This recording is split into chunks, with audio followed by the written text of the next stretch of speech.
Church family, let's talk about the election. We all know it's just a few days away.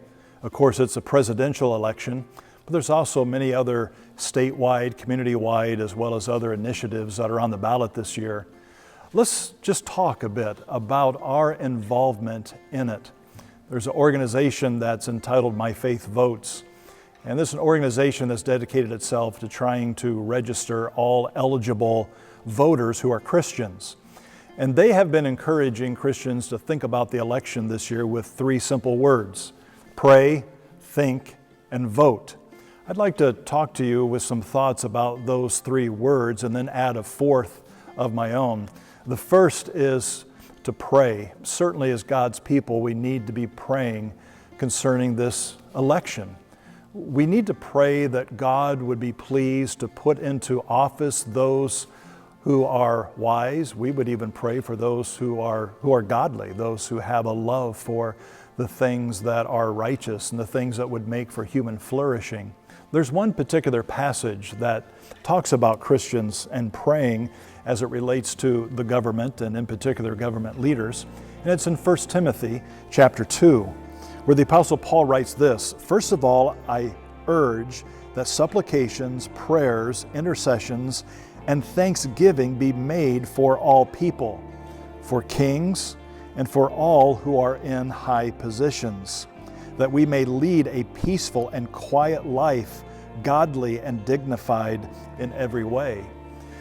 There Paul is saying that as Christians, we should be praying that the people who rule over the people of our society would be those who would lead in such a way that it would result in quiet, peaceful living. Sometimes we describe that as human flourishing. And so certainly we want to be praying that God would be pleased to put into office those who would be wise. We would even pray for those who are running for office, who are actually believers, those who really know the Lord, who fear the Lord, that God might be pleased to put them into office. We want to pray that those who are elected would be those who would lead in such a way that it would result in human flourishing. We need to be praying. Number two, we need to think. We need to think, specifically think, like Christians, to think biblically. Now there's a resource that's so good to help us with this. I've actually ordered several of these and you'll be able to find them in the church foyer. It's a voter guide that's put together by Citizens for Community Values. This one is for the state of Ohio. You can also get one for the state of Michigan. You can find these online as well. But what I like so much about this voter's guide is that there's not a single opinion that's shared in this voter's guide. There's no essays, there's no editorials, no commentary. It's simply this organization, Citizens for Community Values, who have asked the candidates and campaigns where they stand on issues, and in particular issues that would relate to family and Christian values. And then they just simply give you the results. What I find helpful about it is that it's not only talking about the ones who are on the ballot for president, but you know what it's like when you go into the voting booth and you have all of the judges that are listed, and often you're thinking, who are these people? I have no idea. Well, this voter's guide will go through and talk about even all of the judgeships, as well as the smaller races that are happening this time as well, and you can educate yourself on them so that you can think as a Christian. Now, as I said, there's no editorials in here. There's no opinions that are shared in here. But I do want to share with you, I want to editorialize just for a moment. Because as God's people, there's always an issue that's on the ballot that should be of priority to us. I know people talk about whether you should be a one-issue voter. Well, I'll say this, there is one issue that God's people must be united in, and that God's people must reflect as they go into that voting booth to vote, and that is the issue of life. There's really nothing that's more important than the sanctity of human life. We need to vote reflecting the fact that we believe every life, from fertilization to natural death is created in the image of God and therefore is significant, therefore has eternal value and worth.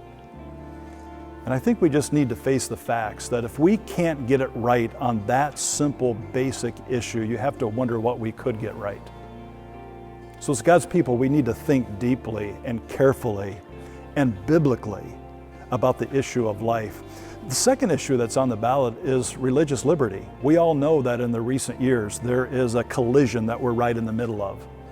It's a collision between what is called the sexual revolution, with its so-called erotic rights, and then the rights of religious people, the rights of Christians, that are true constitutional rights, and that would be our religious liberties. There's a collision between those two ideas. And I believe that's very much on the ballot this time. We need to be thinking, who are the people, even who are the parties, that are going to protect what are true constitutional rights like religious liberty and religious freedom, and those who would not value such things. We need to think, and not just think, but to think biblically. And then number 3, we need to vote.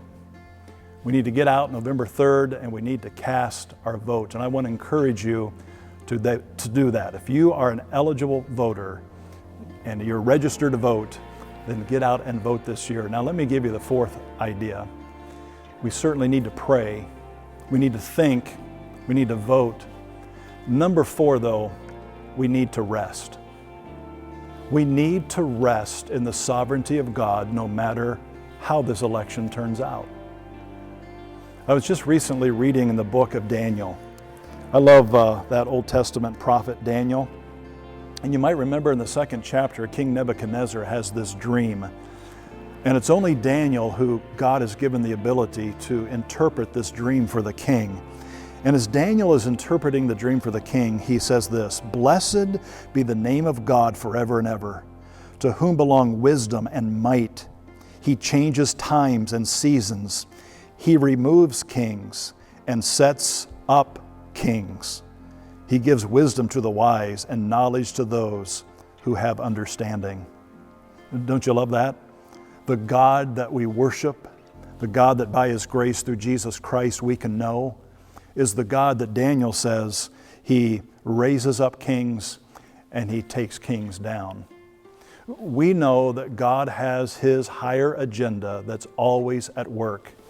And no matter how this election turns out, we know that we can rest in God, and we should rest in God.